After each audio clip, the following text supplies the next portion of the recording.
In many countries, food activist Zhao Lianhai would be just another concerned citizen. In China, he was charged with inciting public unrest and sentenced to 2.5 years in prison. His crime? Organizing a support group for parents affected by one of the country's worst food safety scandals, the tainted baby formula that killed 6 children and sickened nearly 300,000. But as China's assertiveness and importance in world affairs grows, human rights activists say it is becoming difficult to draw attention to human rights issues there. Sophie Richardson is the Asia Advocacy Director for Human Rights Watch in Washington. 10 years ago, it was not particularly difficult to get,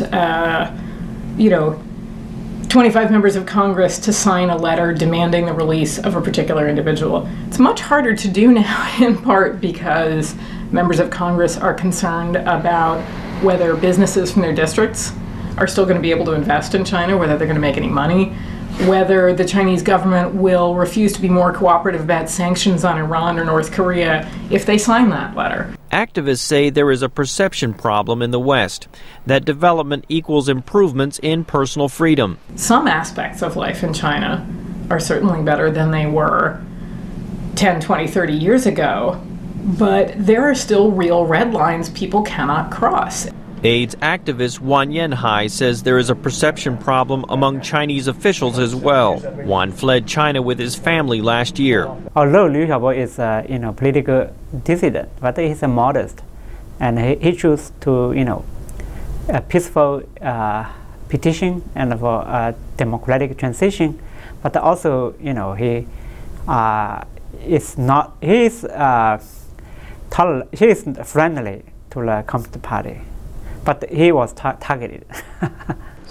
Liu Xiaobo is this year's Nobel Peace Prize laureate, but was unable to attend the award ceremonies in Norway.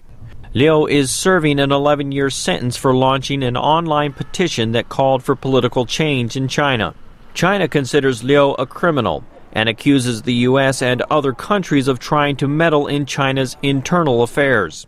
U.S. Senator John Kerry says Washington needs to stress to China that such actions hurt its international standing. But whether we're impressed or disappointed with China's progress, let me make this clear.